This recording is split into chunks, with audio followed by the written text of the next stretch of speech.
Let's explore playing a dead role-playing system. And I'm going to use Dungeons & Dragons as an example to help us build a checklist to help navigate these questions, not only because D&D has had a tremendous impact in my role-playing life, it continues to do, but I've enjoyed playing D&D through all of the various editions. And I've publicly stated I enjoyed playing 4th edition. I think it was very ambitious and had a lot of great ideas, but they just weren't quite able to bring it to full execution.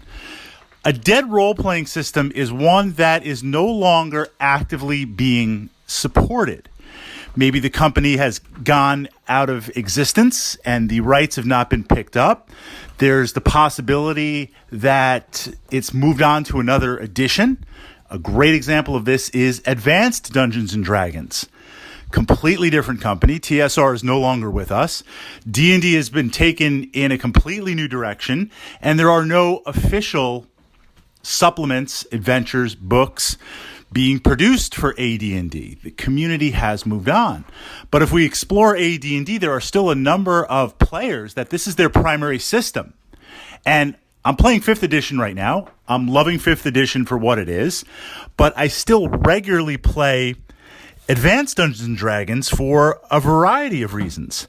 So just because a role-playing system qualifies as dead doesn't mean it's not playable. But things become a little bit more challenging.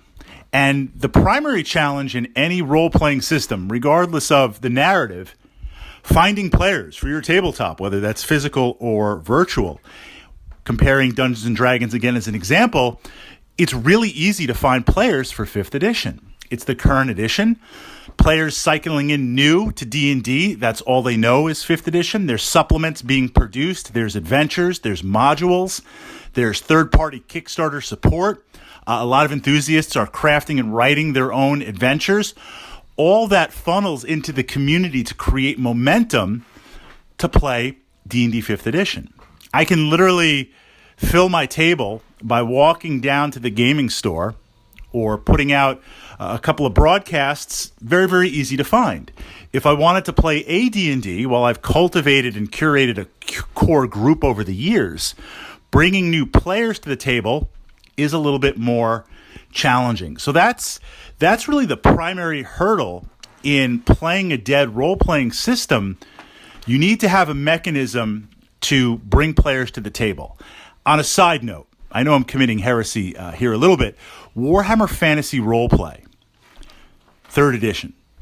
I love that edition. I play that edition. That's my primary edition. Just because an edition goes out of business, because a company goes out of business, or something isn't supported, doesn't mean all of your books, your modules, and your ideas are no longer playable. And yes, you could convert things to a new edition or borrow and be inspired.